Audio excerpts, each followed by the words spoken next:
प्रातःस्मरणीय पूज्य राजस्थानंद जी महाराज इस कथा को सुनाते थे। घर में भोजन करने बैठ जाए, खाए तो बंदे न करे, घर वाले इशारा करे, थाली पटके वो सिर नीचे करके शुरू है तो उठने का नाम न ले। जब कोई आवे रोटी लेकर तो बोले दाने दाने पर लिखा है खाने वाले का नाम। तो रोटी वाला बोले तुम्हारे लिए दाना दाना नहीं है, बोला करो बोरी बोरी पर लिखा है खाने वाले का नाम। तुम दाना भर खाते हो। एक घर में गया खाने के लिए, लगा खाने, घर वाले खिलाते रहे। बोले अरे पानी भी पी लिया करो बीच में। बोला बीच आएगा तब न पीऊंगा, अभी बीच पहुंचा नहीं हूं बीच में। इतना खाता था।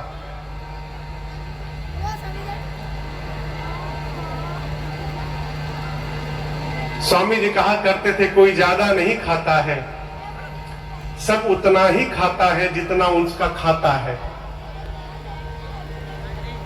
खाते में जितना है उससे ज्यादा कोई नहीं खाता। माई बाप घर वाले परेशान हो गए और उसे धक्का मार के बाहर निकाल दिए। अब बेचारा गया, अब करे तो करे क्या, भोजन बिना मर जाएगा।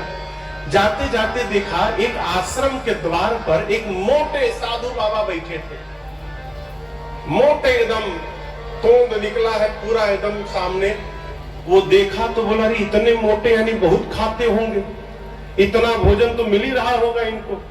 तो गया प्रणाम करके बोला महात्मा जी आपके इस दिव्य सेहत का राज क्या है, क्या राज है इस स्वरूप का। बोले भीतर न खूब चकाचक मिलता है, कोई गिनने वाला भी नहीं है, कितना खा लो। तो बोला स्वामी जी भीतर एंट्री कैसे होगी मेरी, मैं भी भीतर जाना चाहता हूं। तो बोले उसके लिए तुमको चेला बनना पड़ेगा। अब बोला काम, कुछ काम नहीं है, गुरुजी ऐसा माला देंगे, माला पकड़ के दिन भर राम राम जपना है। अब बेरा पर जाओ, थाली लेकर जितना पाना है उतना पाओ। बोला बस बस ऐसा ही जगह मैं ढूंढ रहा था, हमको तुरंत चेला बनवाइए, भोजन का टाइम हो गया है। उसको लेकर गए महात्मा जी। गुरुजी बैठे थे, बोले आओ आओ, कान में मंत्र दिए, माला झोला पकड़ाए। बोला माला बाद में जपूंगा गुरुजी, पहले भोजन का टाइम हो गया, भोजन पालू, जाओ पालू। अब लगा भोजन करने, यहां न कोई रोटी गिनने वाला, न कोई देखने वाला, न कोई टोकने वाला। खूब आनंद से भोजन करे, पड़ा रहे। लेकिन खुशी अधिक दिनों तक नहीं गई माई बाप। एक दिन सवेरे जलपान के समय गया तो जाकर देखा कि भंडारे में कुछ बना ही नहीं है। तो पूछा भाई आज टाइम हो गया जलपान का। बोला आज एकादशी है, कुछ बनेगा नहीं आज। क्या बोल रहे हैं, सत्य में कल मिलेगा। गया गुरुजी के पास, कहा गुरुजी कह रहे एकादशी है। हाँ बेटा आज एकादशी है, भोजन गुरुजी कल द्वादशी को। बोला गुरुजी एकादशी रह जाऊंगा तो द्वादशी देखने लायक बचूंगा नहीं। मैं भोजन के लिए साधु बना हूं गुरुजी, भोजन नहीं मिलेगा मैं मर जाऊंगा गुरुजी, मुझे भोजन करना है। गुरुजी बोले देखो ये तो मानेगा नहीं, मना कर दूंगा तो चोरी छिपे खा लेगा।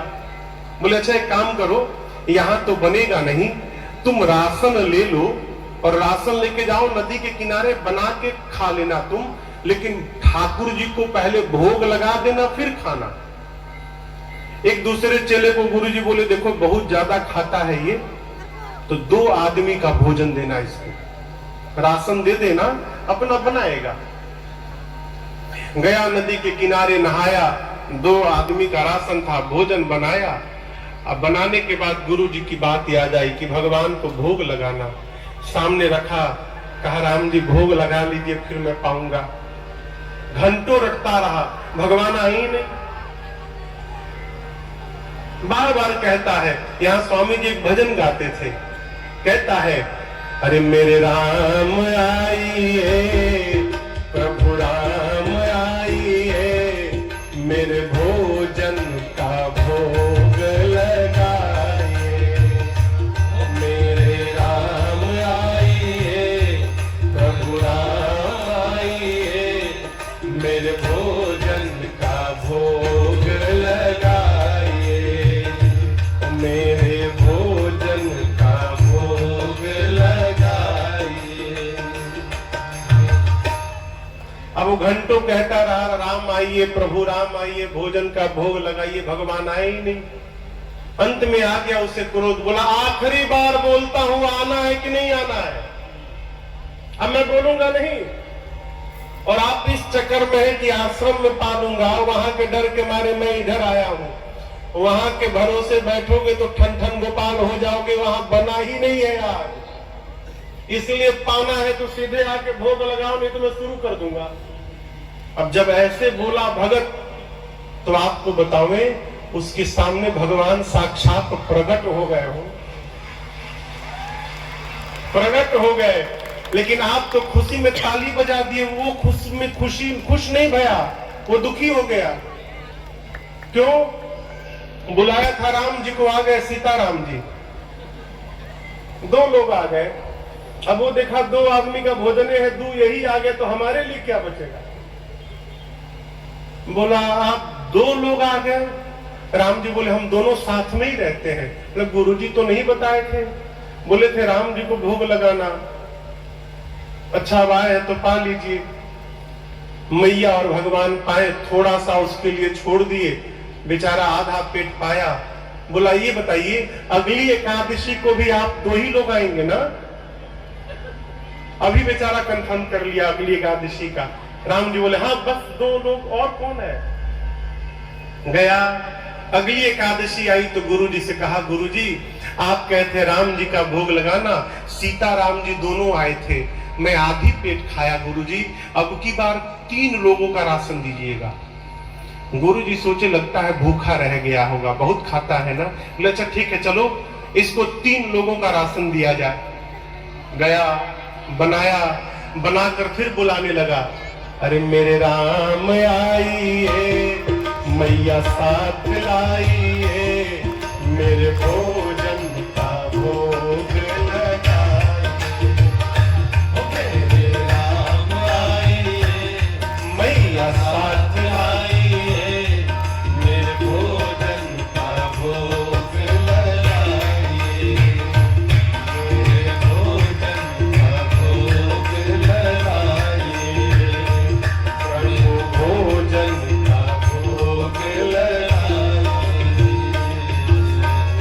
जैसे बोला प्रभु सामने आइए, मेरे राम आइए, मैया साथ लाइए। प्रकट हो गए कौन? राम जी, सीता जी और लक्ष्मण जी। अब की बार लक्ष्मण जी भी चले आए। अब लक्ष्मण जी को देखते आग बबूला हो गया, बोला ये कौन है? लक्ष्मण जी बोले प्रभु कहां लेके चले आए, इतनी आदर से बोल रहा है मुझे मेरे बारे में। राम जी बोले मेरे भाई हैं ये, पिछली बार तो नहीं आए थे। राम जी बोले कहीं फंस गए थे, आपको बताना चाहिए था ना कि ये भी आते हैं आपके साथ में, ये भी खाएंगे। राम जी बोले आए हैं तो पाएंगे ही, अब करे तो करे क्या? बोले ठीक है पा लीजिए। अब राम जी, सीता जी, लक्ष्मण जी भोग लगाए। अब फिर थोड़ा सा बचा उसके लिए, आधी पेट खा के गया। फिर पूछा अगली बार कौन कौन आएगा आज ही बताओ मुझे, और कितने लोग साथ में रहते हैं? भगवान बोले कहीं भी देखिएगा तो हम ही लोग मिलेंगे, बस 3 लोग, और तो यही नहीं, बस मेरे भाई और ये सीता जी, 3 लोग। गया, अगली एकादशी के दिन बोला प्रभु नहीं हो पाया था, सीताराम जी के लिए ले गया, लक्ष्मण जी भी चले आए थे, मैं फिर आधी पेट रह गया था। अब की बार जोड़ने लगा, 3 वो, 3 मत 4 मान के चलो, कहीं एक और बढ़ा के ले आए तो 4 वो और 1 मैं। बोला अब की बार 5 लोगों का भोजन चाहिए। गुरु जी बोले इतना नहीं खाएगा, इतना कैसे खा लेगा? लगता है ये राशन बेचने लगा है। अब इसको रंगे हाथों पकड़ना पड़ेगा। गुरु जी उससे कुछ नहीं बोले और दूसरे चेले से बोले इसको 5 लोगों का राशन दिया जाए। राशन लेकर गया और उसके पीछे पीछे गुरु जी चल गए छिपके कि देखो तो करता क्या है ये। जाकर गुरु जी एक पेड़ के पीछे छिप कर बैठ गए। ये गया, स्नान किया और स्नान करके आज भोजन बनाया नहीं, बनाने के पहले ही बुलाने लगा। क्यों? देख लूं कितने लोग आ रहे हैं, लगा बुलाने। अरे मेरे राम आइए, सीता राम आइए, भैया साथ लाइए,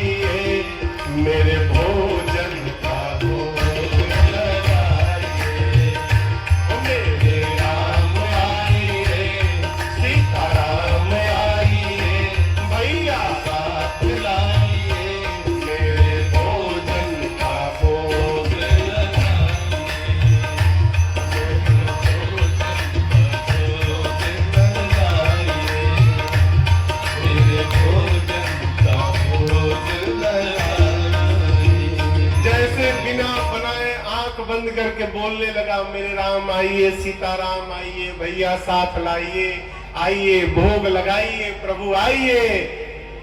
जैसे गाया प्रकट हो गए कौन? राम जी, सीता जी, लक्ष्मण जी, भरत जी, शत्रुघ्न जी, हनुमान जी।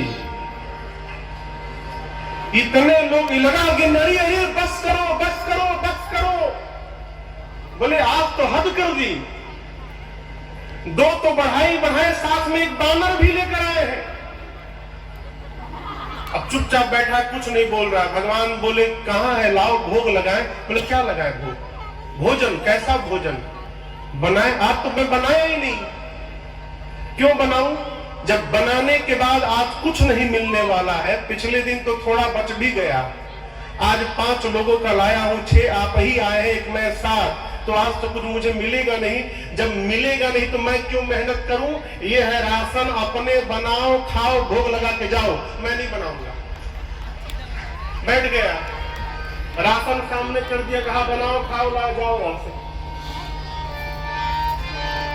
भगवान बोले ठीक है चलो, राशन लाए हो ना, कम से कम हम लोग बना के भोग लगा लेंगे।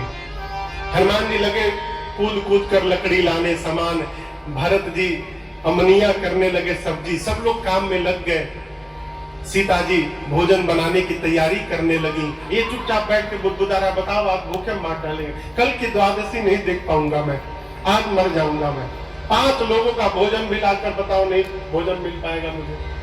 अब गुरु जी देखे, गुरु जी को कुछ नहीं दिखाई दे रहा है। गुरु जी देखे कि ये बना क्यों नहीं रहा है, चुपचाप बैठा है। तो गुरु जी गए, गुरु जी को देखते प्रणाम किया। गुरु जी बोले बेटा भोजन क्यों नहीं बना रहे हो?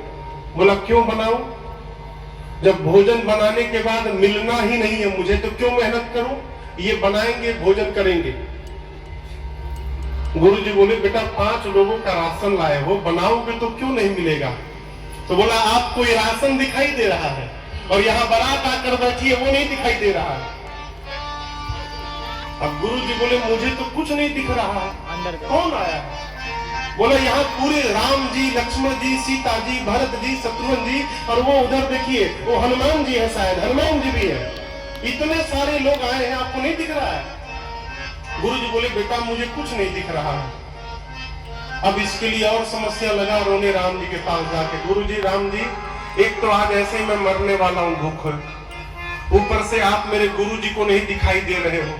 गुरु जी सोच रहे हैं कि मैं झूठ बोल रहा हूँ, प्रभु इतनी बड़ी समस्या में मुझे क्यों डाले हैं आप मेरे गुरु जी को क्यों नहीं दिख रहे हैं?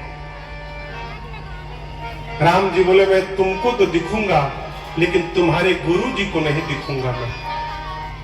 अब ये गया गुरु जी के पास, पांव पकड़ के कहने लगा गुरुदेव आप मेरा विश्वास करिए गुरुजी, सत्य में राम जी पूरे परिवार के साथ बैठे हैं और मुझसे कह रहे हैं कि वो केवल मुझे दिखाई देंगे, तुम्हारे गुरु जी को नहीं दिखाई देंगे। अब गुरु जी बात सुने तो रोने लगे और शिष्य अपने गुरु की आंखों में आंसू नहीं बर्दाश्त कर पाया हो, गया राम जी के चरणों को पकड़ के वो शिष्य रोने लगा। कहा प्रभु आप मुझे दिख रहे हैं, मेरे गुरुदेव को क्यों नहीं दिख रहे हैं? मैं तो कुछ नहीं करता हूँ, केवल नकली साधु बना हूँ प्रभु भोजन करने के लिए। मेरे गुरुजी तो कितने ज्ञानी गुरुजी हैं, आपके भजन में भी लगे रहते हैं, आप इनको क्यों नहीं दिख रहे हैं? राम जी ने कहा बेटा ये सत्य है कि तुम्हारे गुरुजी बहुत ज्ञानी हैं, लेकिन एक बात कहें, जितने सरल तुम हो उतने सरल तुम्हारे गुरुजी नहीं है, इसलिए मैं केवल तुमको दिखाई पड़ूंगा, तुम्हारे गुरुजी को नहीं दिखाई पड़ूंगा। भगवान के चरणों को पकड़ के रोने लगा हूं, कहा प्रभु मेरे लिए आप एक बार गुरुजी को दर्शन दीजिए। तो भक्त के कारण भगवान ने पूरे परिवार के साथ, पंचायतन दरबार के साथ उनके गुरुदेव भगवान को भी राम जी ने दर्शन दिया और शिष्य के कारण गुरु जी को भगवान का दर्शन प्राप्त हुआ और गुरु जी भी कृतार्थ हो गए।